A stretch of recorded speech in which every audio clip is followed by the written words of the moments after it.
Yes, people, welcome to another episode of the OHB Academy podcast that is for personal trainers, people that are looking to do online fitness coaching and, just get away from all of the confusion and the struggle and all the lies and gimmicks of the industry right now, but just get, pure information and facts that they can action ASAP. So myself, Michael, Yes, Javen in the building. and yeah, man, we've got a good episode for you today. We always tell our coaches about personal branding, showing a bit of yourself, being vulnerable, being open. And we want to connect with some of you watching because we know that some of you may end up deciding or thinking about working with us. And then some of you may even decide to actually work with us, right? So we want to just let you inside who we are, how we and why we started this whole OHBA thing, what our stories are and what our missions are going forward. So this is going to be a bit of a who we are episode, all right? And how we're going to start off is I'm going to give Jav a bit of an interview. He's going to interview me with the same questions.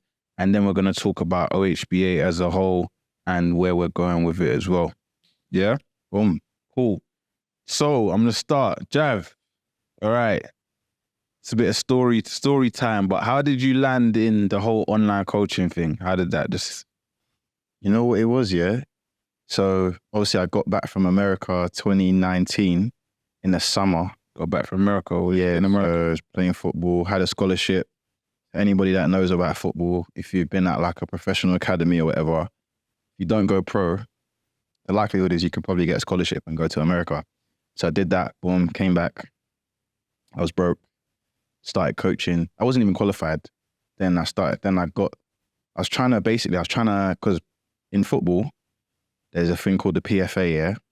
And they do all your they will pay for your qualifications. That's a good question. What is it? Don't know yet. Professional Footballers Association. Okay, yeah. So once you make it past, once you get into full-time football at a professional level, at any level, Premier League, Championship, League One, League Two, then you're a part of it for life. So I'm a member for life. Yeah. And you get a bunch of perks, it's a players union kind of thing. So they will fund courses and stuff. So they already sent me money when I was in America, right? So it's not a lot. They give you $12.50 a year. So obviously I ain't doing much. Yeah. Whatever. Something. But so I was getting that for 4 years, yeah? And they limit how much they give you in terms of money. So when I got back, I'm thinking I can use them to pay for the course as well. Mind you, I've come back, I ain't got no peas. Yeah. I'm calling them every day, bro. I want to do a level 3 qualification. There's an email in them. One of them's called me back. They're like, oh yeah, we saw you applied for a grant so you can get the level 3 qualification, but we also noticed that we actually gave you funds for your scholarship. So they're like, the resources are running dry for you. So at that point, I'm on Google, bro, trying to get the cheapest qualification. And you got PT Academy, Train Fitness, Origin. Yeah. I don't even know all the qualification companies, innit? Yeah. The cheapest one was PT Academy. But I regret it. I regret going through that course. So I'm like, sorry, PT Academy, but I regret it because it was a nightmare. Anyway. Yeah, okay. Well, let's leave. Done that, yeah. Got the level 2. Yeah. It took me mad long to get level 3. But how much was that, by the way? Curious. I paid $1,000. Oh, is it? Yeah, which is quite cheap. That's the cheapest one I could. No, sorry, I'm lying. $6.99. I'm about to say. $6.99. Yeah. But it's all online. It was about Yeah, $6.99. Sorry, $6.99. For level 2 and level 3. Okay. Yeah, together. Yeah, you got good deals. So got the level 2. As soon as I got the level 2, started working in F45. Yeah, I remember. So F45, I was doing receptionist at a gym in Victoria. And I was just waiting to get level 3 so I can start doing PT. But you was doing F45 and you was doing the receptionist as well at the same time? Yeah, because... At a separate gym? Yeah.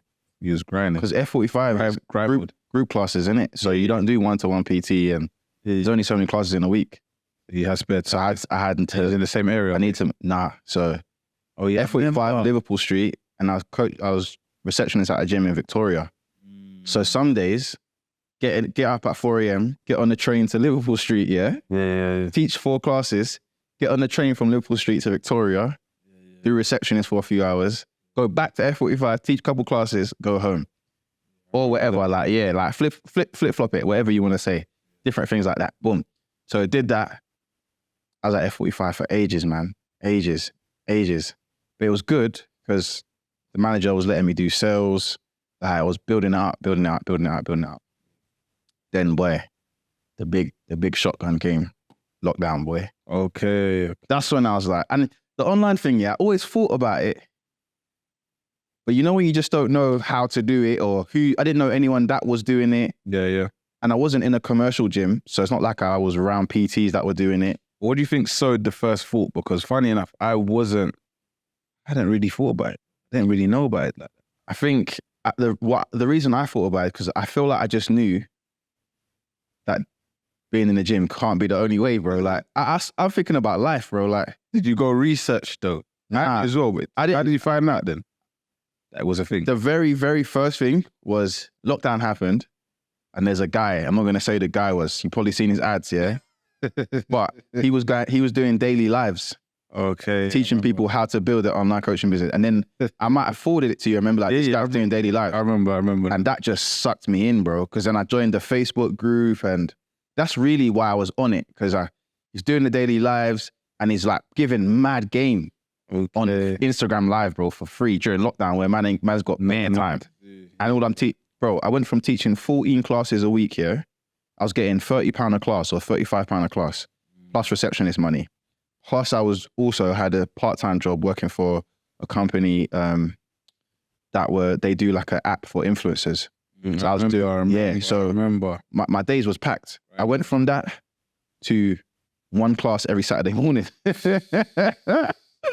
And them times I just got back to the country, so I didn't have no, you know that government was doing the grants for unemployed, self-employed. I didn't get nothing. So I was just like, all right, cool. These lives, bro, he was giving game, bro, posting content, had to do sales calls. So I was just like, that's when I started forwarding it to you. And I was like, yeah, I need to do this. And then, that was the first that's how I thought about it, basically, 2020, man. That's kind of handy. So you landed into online coaching. The catalyst was, right, you got into fitness. You kind of skipped loads of things, to be honest with you. You got into, you was already playing football, come back to London. Yeah, let me just ask that last question then. Why did you want to do PT then? Because you could have done anything. Yeah, well, to be fair, when I came back, I was going to play. I was going to continue playing, but I had to get knee surgery. So I had knee surgery again, Christmas 2019. So just before I moved back to London, playing football, not even just before, earlier in the year. I was playing football with a team. So basically the way it works in America is once the seasons are in the fall, so winter basically, from spring or January to May January to May, the season, there's no actual season in college or university football or soccer, whatever you want to call it. It stops basically for football. All the other sports, they keep going. They don't give a shit about football in America. Oh, okay. So now they're going to start, innit? Well, maybe. But basically, what happened was I was training. I didn't even do anything. I just turned around, passed the ball.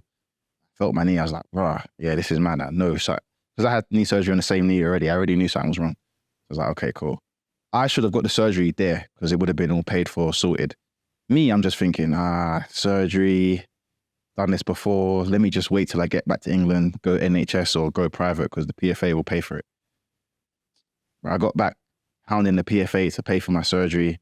They're like, yeah, they're going to give me a grant. I need to go get a scan. So they paid for my scan. They're like, okay, now you need to get them to tell you how much the actual surgery is going to be.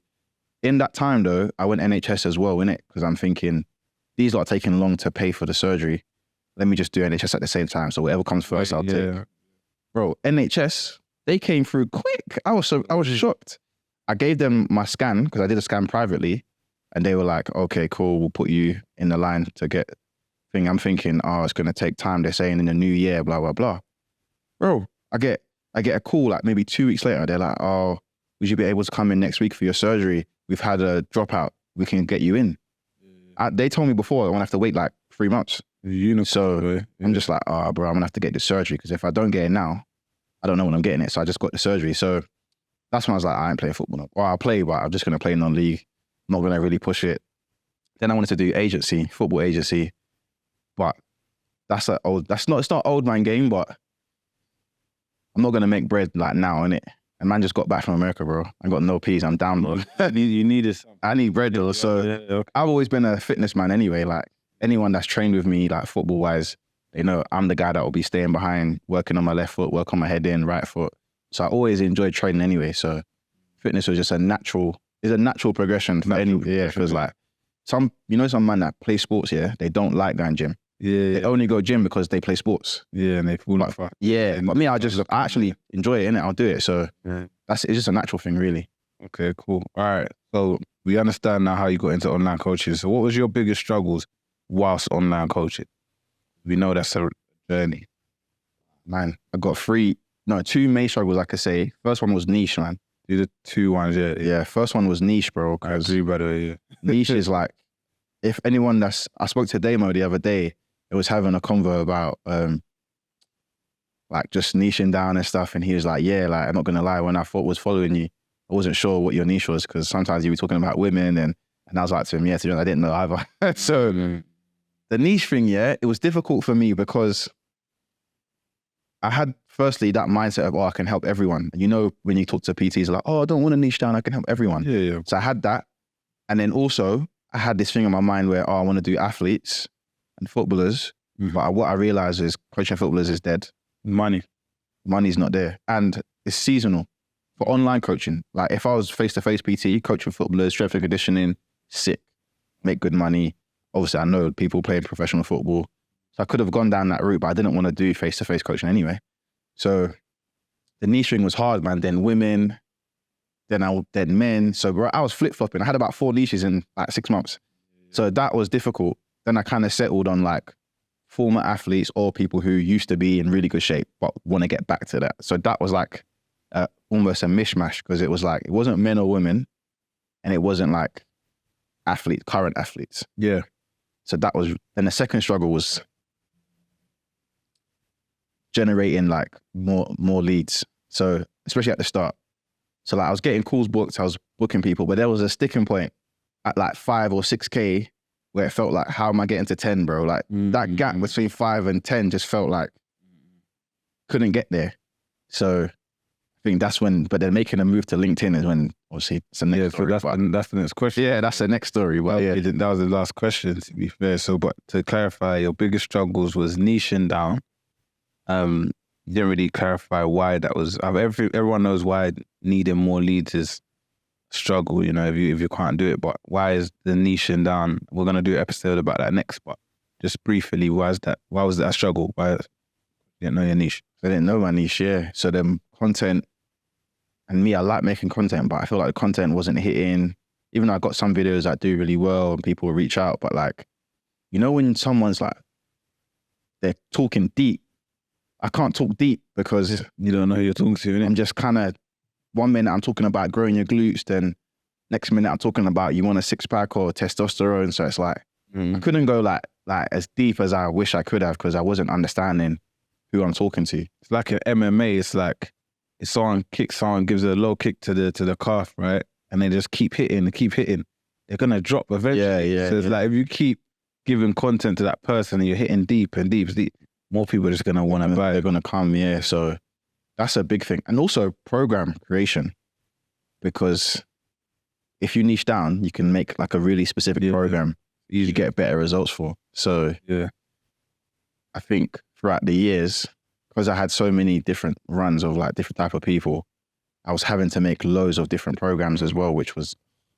that's a ball ache, especially when you got 30, 40 clients, bro. That was tiring as well. So, okay, cool. So, all right, what was the biggest game changer then for you, you know? Yeah, I think really getting better at the sales game and the outreach game and using LinkedIn as well, in addition to Instagram and Facebook. So I think overcoming that fear of cold outreach. I'm not saying everyone needs to do cold outreach, but like LinkedIn allowed me to kind of try it and realize it's not that bad because I'm just sending a message in it. Yeah. I'm just sending a message. So I think that whole outbound game and having conversations, like when I don't know, the other program, the mentorship that we did at that particular time, I think it just pushed you to have more conversations because that was their method. And anything that we go into, I'm going to try 100% anyway. So I could have, if I was applying that more in IG, I might have had more success on IG. But I wasn't. I was more like waiting people to respond to my content or waiting for people to download my lead magnet. I wasn't like, all right, everyone that engages with me, let's talk to them. Like, that mindset on LinkedIn just was making bread. So that was really the catalyst, and seeing it more analytical from a numbers perspective. Because coaches are shit business people, you know. Like 100%, we're great coaches, but we're not business people. So although we like to say things like, I work hard, or I'm motivated. When it comes to business, coaches, they don't track numbers, they don't do all these things. So for me, it just made me view this more from a business aspect. Obviously, fulfillment, getting results, because getting results is going to make my business easier. But yeah, man, that was it really. That was the main thing. It was kind of like a mixture of the mentorship, going out of your, getting out of the comfort zone in terms of your lead generation tactic. Yeah, bro. Everything. Business, like looking at it as a business rather. And upping the prices. Yeah. Because how much would you charge them before? Because before it was like 150 to 175. Yeah, it was. Yeah. Then when I made that switch, it was like 200 to 250. And sometimes more. And it was like, that was a big change as well. Because even selling that, you're actually dealing with more no's. Which is then builds your kind of resistance to it. Because if you're selling 150 all the time. Yeah. But then you don't. It's harder to scale. You don't, I guess it's almost like you don't push yourself enough. Yeah. Because you do get yeses. It's a bit of a weird space. Yeah. So that was a big thing as well, actually, upping the prices. Yeah. All right, man. Cool. So we'll dive into it. Same thing with me. Do you remember the questions, or do you want to? I want to freestyle it. Yeah, cool. So the main ones, don't. Yeah. Obviously, the main one is how did you get into coaching, fitness? Where did that journey begin? Yeah. So with me, obviously, I've always been into fitness. I won't even say that. I did play football very young, like just boys club kind of thing. And then after that, I wasn't really into fitness, to be honest with you. I was just out being a lad, really and truly. And, kind of like coming from that single parent household, and that I was kind of more just focused and being like the eldest. And I was just more focused on making money. So I was doing a lot of different kind of business ventures and things like that, if I'm honest with you. But I transformed my body at 16, because I don't know if you remember how skinny I was, like from early days. Yeah, I was skinny. I'm gonna try to put that into this video. I'll send it to our editor, man. Big up, man. Yes, I was proper skinny, and yeah, one of the man them said that you look like if I punch you right now, you'll drop. But at the same time, he said, yeah, let's go gym. So trained, and you're young, so your growth hormones, everything it's easier. So I built muscle. I felt good about it. Anyway, put fitness down from there. I would always kind of like do a pull-up here, do this there, but I wasn't fully training. I didn't respect the gym. I didn't respect fitness as a whole. I didn't really respect, what it is and what it does. And it's not until going through life and messing about, like I said, in the pursuit of money, and just going through a lot of dark and troubling times. And I kind of came out of that period of my life of just like, messing about as you do at around 21. So 21 now, similar sort of thing, right? I kind of, how did I fall into the fitness? So I was looking at the fitness industry from a perspective of, firstly, I never wanted to work for no one. Because at 21, I'd never had a job. I'd never had no job. Like, usually and it's actually the smart thing to do, is to have little jobs, like learn, meet different people, do you know what I mean? But I'd never had a job by then. So I knew that, look, I ain't got no money. I do need a job, but I don't want to do this long term, innit? Yeah. So whatever, like I was literally, and I told the coaches in OHB this before, that I was just designing my life. So I was like, I'm going to do a job for this amount of time.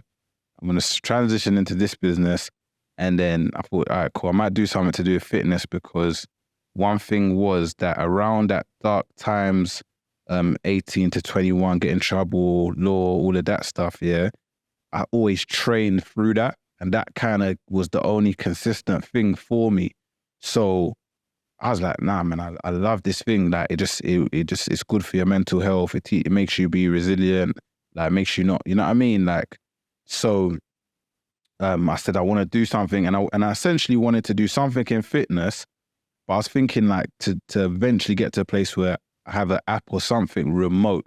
So even with the PT, I knew that's not going to be a long-term thing. I can't be going in face-to-face for years and years. But anyway, so similarly, I actually got a grant though. You know what I'm trying to say to you? So I actually got a grant for the PT course. It was 1,000 quid, Origin. I had no problems. Origin, big up yourselves, you know what I mean? Them lots, they helped me out. So yeah, I did the Origin course. I was working a part-time job at the time, a sales job for Samsung, funny enough, that I just luckily got, or thankfully got, and started working in the gym floor. And I just went through the cycles of a PT, like the full journey of a PT. But one thing I didn't do is I didn't move around. And that's one of the, so I think we'll talk more about our journeys in another podcast, but I didn't move around a lot. So I was at the same gym for like 4 years. Okay. Yeah, I was at the same gym for like 4 years, and it wasn't even the best gym, and I didn't even know. And I think that's why I didn't even think of the online coaching, because like there was nobody doing it. It was like a commercial kind of gym, but wasn't fully pure gym, so that there was, you know, like, yeah. So yeah, I was at the gym for 4 years, but I was just ups and downs. So when I went in there, kind of quiet,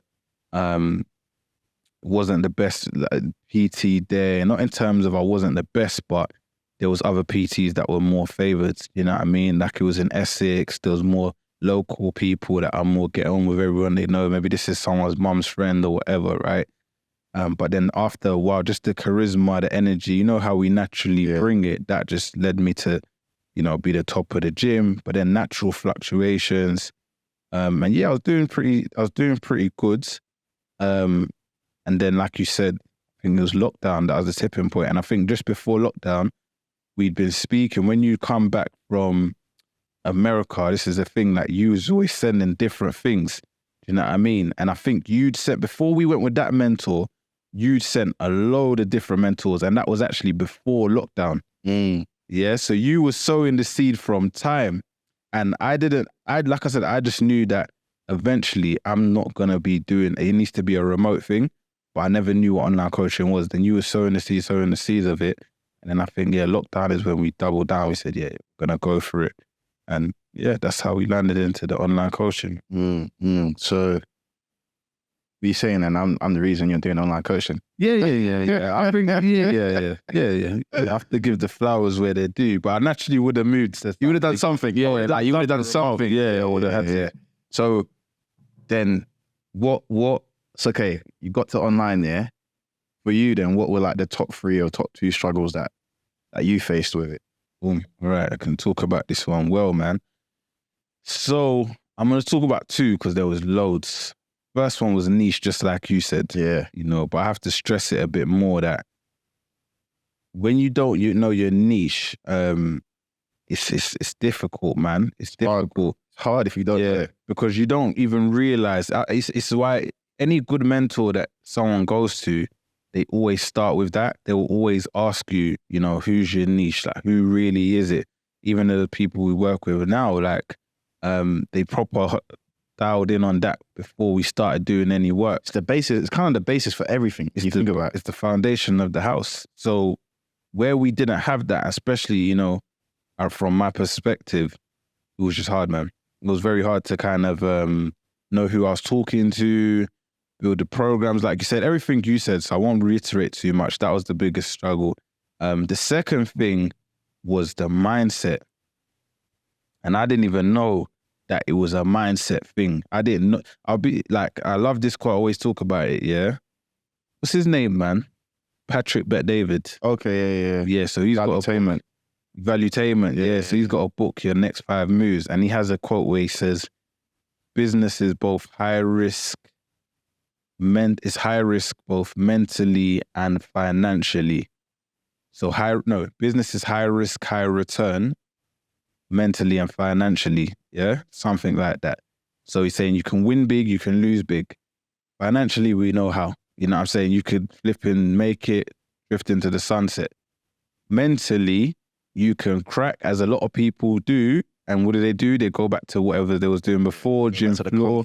They go to comfort, innit? They go back to comfort, or you just turn to an animal, like a beast, and it's like you got the best self-development course, a degree that you could ever get. Yeah. And that's what I got, man. I had so many different things, limiting beliefs, this and that, like that and the third. When you say limiting beliefs, bro, I'll tell you what I was just about to say. Like one of them, like you, I'm not gonna lie, helped me break. I'll be honest with you, bro. And it was the technology thing. Oh, you know what I mean? You and my girl both did it, right? Because I remember, like, I said something to you, like, this is all mad, and I was like, I didn't go uni, you went uni. He was like, bro, man, that sounds like an excuse. You're like, that sounds like an excuse to me, you know? And then obviously, I'm hard-headed because obviously, you know, we're brothers, so we're gonna argue. So I'm thinking, oh, nah, man, you don't understand, Then my girl's like as well, like, nah, man, trust me, you're just saying that, You know what I'm trying to say to you?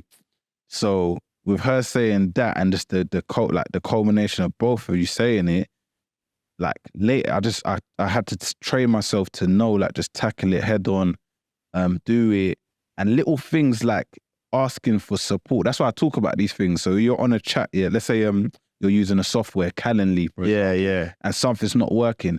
For some reason, some sort of blocks would not make me just go to the support where it has like the little chat box, and ask for the support. So I had a lot of limiting, like a lot of mindset battles. So that was one. What was the other one? I think the other one is not even as tangible to explain, but it's more just holding back. And I was actually explaining to one of my clients today, actually, one of my like long-term fitness clients that I'm just kind of holding on to, you know what I mean? And I was like, I remember sparring with a girl, right? Sounds silly, but you know, when you're just kind of helping her, she never done any sparring, so I'm not hitting. And she's kind of holding back, like she's holding back. And I'm like, listen, like, you need to hit me hard, innit? I'm not gonna hit you. Yeah. You need to throw it at me because that's better for me anyway, you know? And I just kind of coached her through not holding back. And I guess she's holding back because she's thinking that if she goes hard, then the sooner she gets better, she opens her up to being in the big leagues now. Do you know what I mean? Whether it's a month, 2 months, 3 months, she's gonna now be in a big league. She has to proper spar. People are gonna go less light on her. And I think that's the limiting belief a lot of us have, to where we don't go fully at it. We don't play to win. We just play 50-50. Play not to lose. Because we know that once you do go hard, you're in the big leagues, like there's big responsibilities, all of that, man. So those are kind of some of the limiting beliefs I had. So I think those two things, the niching, the limiting beliefs, because I could say technology as a whole, as a lot of coaches, PTs will kind of relate to, but it was more limiting beliefs. Yeah. Coaches love the tech thing, man, but they love the tech thing, bro. Yeah. Like, I loved it as well, bro. 2023, man, like, it's different now. You can't use a laptop, yeah. There's no excuse, man. Like, and if you just start, you're gonna get better. I compare it to training. Like, you didn't come out the womb deadlifting or squatting or lunging with perfect technique. Like, you have to work on it. And it is easier, to be fair, bro. When we started, to be fair, there was a lot of the things right. was doing. It's easier now. Like, yeah. So much easier now. All right, cool. So then when did things start to shift for you then, in terms of getting momentum, starting to get more clients? Like, you're starting to see, okay, I see how I can actually generate leads every week, book calls every week. Yeah. I think so obviously there was 2 mentorships that kind of had a big influence on my career, both of our careers, right, with the business. But in the first mentorship, it was kind of just dry for a bit. It was really a slow burn. It wasn't like never that influx. And then the first thing that helped me was, all right, I'm doing the basics of what the mentor is saying, what the program is saying. I am doing it. It's not like I'm way behind. I haven't tapped into anything. I'm doing the basics. And kind of like going above and beyond. You know what I mean? So I remember I did like a IG shout out. You know what I'm trying to say to you? I did an IG shout out where I paid a page and whatnot. And like I hit 5K that month. You know what I'm trying to say to you? Like my monthly recurring literally just went up because I just got like loads of sales. I did like, I did like a blunt post. Yeah. So that helped. That showed me to kind of be a bit, not, you know, you got to listen, especially if, you know, you got to follow the thing, but also to go above and beyond. That's what that showed me. So that's when that really helped with that business. But there was still a lot of loopholes, a lot of things we didn't know. Like, for example, monthly recurring went to 5K, then a few months later I dipped down. Right. Because guess what? Didn't know about contracts. Yeah. Didn't know about contracts then. So it was mad. And there was no, It was probably it's funny now because everything that we've learned, we teach our clients, but people, even on the first mentorship, they weren't telling us, oh, make it 6-month minimum or 3-month minimum. It was just, do whatever. do whatever. Like, it's kind of mad. When I'm deep in it now, it's actually do whatever. The answer for everything, or a lot of things, was do whatever. So yeah, that was it. It had its benefits. I'm not gonna. It laid the foundations for sure. Yeah, and then the second thing when it all started changes, I remember that it was like, it's not like I didn't have the monthly recurring. I didn't have clients. I was probably sitting on like 20 clients or a little bit more. But you know, when just lifestyle and just normal, it's not enough. Yeah, you want more, innit? It wasn't enough. It wasn't enough. And like, literally, I didn't really have money left over and anything like that. You know, I'm wondering why, but it's like, you know, you're making like 2K, 2 and a bit. And funny enough, like when you are a PT, you can get used to like fast money as well. Do you know what I mean? I've always kind of like been like that, to be honest with you. But as a PT, it's kind of, you get used to just spending and a bit of fast money depending on, you know, how you are with it. So yeah, man, I remember I just weren't feeling good about the business, man. I was feeling shit, like feeling like no money left over. I think I just had a holiday and I just was low. And then that's when I jumped on. I was looking, my eyes was open. Had a bit of savings. I got on a call. Someone was trying to charge me 3K for 6 calls. So I'm just looking for what's gonna change my life. You know what I mean? Yeah. What's the best way? Then I remember speaking to this mentorship, and then man, that's when we started working with them, and that's when it was high ticket sales, LinkedIn, a bunch of different things, and not only the money, because cool, you know, that helped us get the money, but I think it just changed my whole perspective on life. Do you know what I mean? Yeah. Because you've gone from a slow dripping, thinking that that's how it has to be. You'll always be slow and you just have to do 1, 2, 3, 4, to knowing that, no, like you can make big impacts in 30 days. Like you can do like really, you know. So that was it, man. That was some of the biggest turning points, to be honest. I won't go over too much because it's kind of cross paths with what you're saying, but yeah, man. Yeah, nah, that definitely made a big difference for sure. Yeah. I think, I don't know, but like that just, because that was the back end of 2021 that we started that. So think about it now, yeah, like that one little 6-month stint that we did also opened us up to so much more in terms of sales, setting up your systems, automating the business, like personal development. Yeah, I think it just expanded my brain, like looking at people online. Because I remember they was even the ones who started posting about Alex Hormozy, Jeremy Minor, Matt Ryder, the sales stuff. Like, I didn't know about any of that stuff until the other mentorship. It wasn't bad, but that was really beginner. It was proper. This is when it was like, okay, you want to get to 20K? 100K, you got to level up. Yeah, you got to put the numbers in, virtual assistants, sales assistants, like really start thinking on a different level. And this might be going over some PTs' heads because like, when you're a PT, you don't know anything. Like you're just gym floor, teach classes. This is like a whole different world. A quick silent plug as well, or whatever it's called. But we realized that a lot of PTs and a lot of you watching this don't know about these things.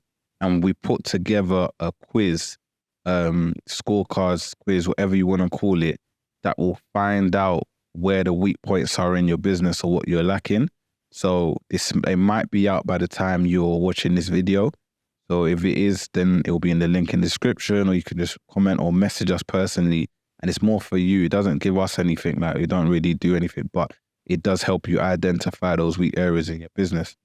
Yeah. So, yeah, man. Obviously now we've come out of this side of things. So boom. So it's about OHB. So OHB. So, all right, cool. And I've got some points that we need to kind of cover. So we talked about us, and we got to talk about OHB. So what's the reason? Why did we even start OHB? You want me to answer? Do you want to go? Because we've both kind of got both Different reasons. Yeah. I would say for me, I think a big thing, there's two things. I'll be blunt about it. Yeah. There's no black mentors in England for what we do. Like, to Really? put it bluntly, like everyone we've worked with doesn't look like us. And that's not a bad thing. There's nothing wrong with that. But representation is key. And if we don't see... When you say there's nothing wrong with it, you mean like there is something wrong with it, but we're okay. Like we would still go. Yeah, like we're still working with it. Yeah. But like, I think like, you know, every time you get on Facebook or Instagram and you see the ads, you don't see us. No. You get me? So it's like, where are we? Like, well, because we're in the fitness industry, we're in the gyms. It's like football. Like 30% of players are black, but there's 30% of managers are not black. That's how I'm seeing it. Like, where are we? So I'm like, all right, cool. That's one thing. There's no one doing it like us. And then second thing is that a big part of it for me is like personal trainers, the barrier to entry is so low, right? Anyone can be a PT because the qualification companies don't give a crap. They just give you a qualification.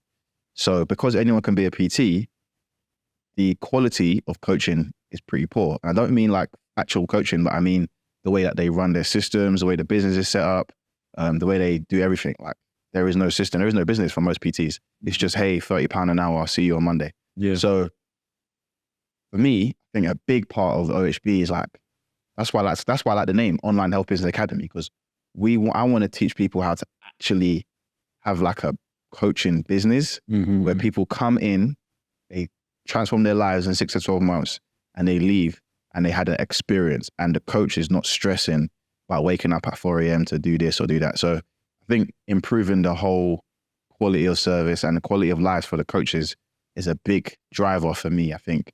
Yeah. I realized that, like, raw. And to not keep waffling on it, but like, when I was doing what I'm doing with the online coaching and talking to PTs, I'm seeing the difference in my life and their life. Yeah. And I'm like, bro, these guys don't know. They're still actually. They don't believe that this is possible. They think this online thing, oh, it's not real, or, bro, they don't know. Like, it's mad. So I think because of that, I'm just like, yeah, that drove me to want to help more of them. I think similarly with me, I know that personal trainers have such good intentions. Yeah. I think there's some of the, like, in the same way you treat and respect NHS public servants, I think you got to give PTs the same sort. You know, don't get me wrong, they still want to like work for themselves. I think a lot of PTs have that kind of mentality as well. But it's the same way that a lot of police officers or public service or whatever, they go for certain benefits as well. They you know, that's part of why they might do it. But the key driver for a lot of PTs is they actually want to make people healthier. They actually got a transformation or some sort of benefit to their life from this health thing, right? And this fitness thing. And they want to say, no, I want to give it to you. And they're saving lives. You know what I mean? Like, you're literally saving people's lives. You're teaching stuff that the government never taught or never really made it mandatory for people to know in schools and whatnot. And yeah, a lot of them good-hearted, man. As you know, like most PTs we bump into, we meet, it's good vibes. Like, you know, we've got Stephen coming down here, do interviews, really generally good vibes, good people, you know what I mean? Even if some of them are wackos, but, you know, generally. So the fact that a lot of PTs are really suffering, you know what I mean? Like, a lot are suffering. I mean, most PTs quit within the first 2 years. Like, yeah. Statistically, those are the statistics. Yeah. So they're suffering. It's such an in and out business. And I think there's a lot wrong with the industry. I think a lot of the way the gyms are set up, the gym setup is probably the biggest thing wrong, in my opinion. Yeah. The way it's we've got a whole podcast on that one. You can watch that. But it's very in and out system, not too bothered about how successful the PT actually does. They will sell a lot of dreams at the start, but they don't really care. And then we'll take a step forward, the mentorship space now, it's here and there. You know, you've got some people that, like you said, are giving you a fraction of it.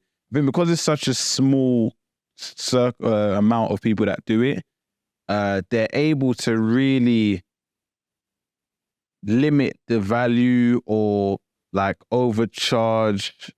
Oh, well, that's happened. I hope that hasn't messed with the lighting, but or overcharge. There's just a lot of things different.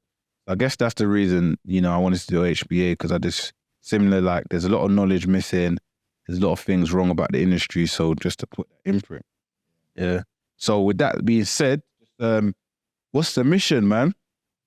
What's the mission with OHB Academy? I think for me, we need to help over 1,000 PTs build successful online coaching business. And that means making it a full-time thing, or the option to do it full-time if they want to.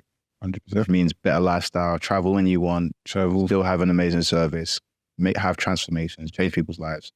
So 1,000 PTs, man. 1,000 PTs. 1,000 PTs. Yeah, I'm agree with that one. Definitely. I was thinking the same thing. What's like the number one thing you say we're fixing about their space already? I think just the quality, helping people understand, helping coaches not just be coaches, but become fitness business owners. Mm-hmm. That's a shift in itself. Yeah.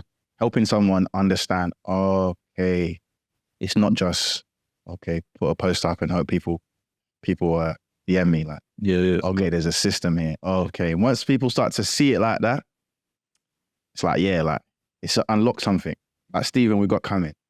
Like when he started till now, 7-month journey, bro, but different man. He's stuck to the process when it was difficult, stuck to it. But now he can see, bro, it's a business, okay. Yeah. Helping people, okay. Yeah. So like his eyes are open. Yeah. Yeah. I think for me, what we're fixing as well is the quality. It's like when we spoke about the first mentor versus the other mentor, right? Because it was in between. You got such a different in quality, right? The first one was just lacking so much. So you felt kind of restricted.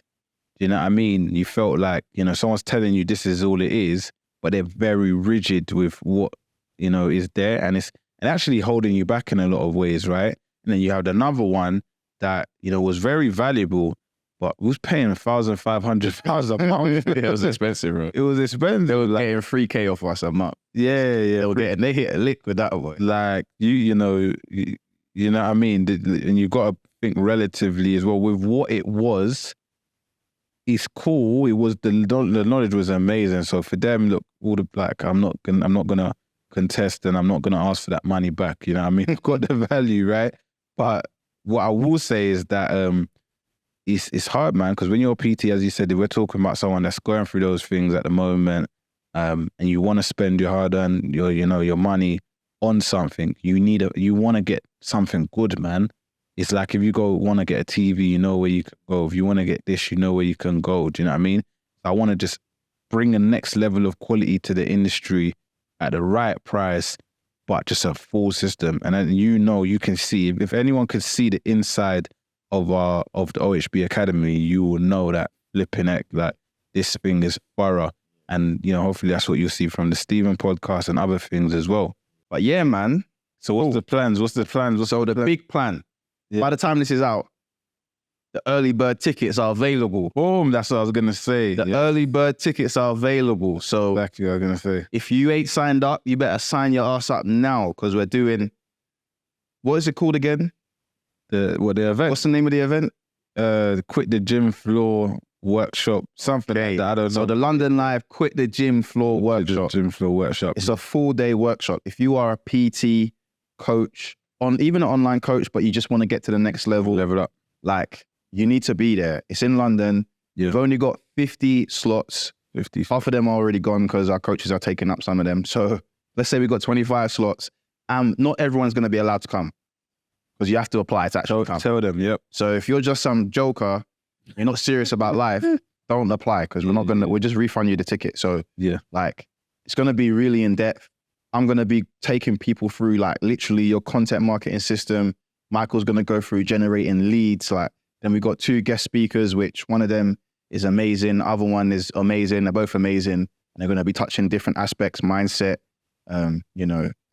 actually monitoring your health as a coach, because your health is important too. Like there's so many aspects. So Leveling up, yes. yeah, man. I don't know if I've sold it enough for you, but There's nothing like it, basically. There's one more thing, right? Because I read the flyer that says something about guarantee 60 days. Yeah. Guarantee, yeah. So there's, like I said, there's nothing like it.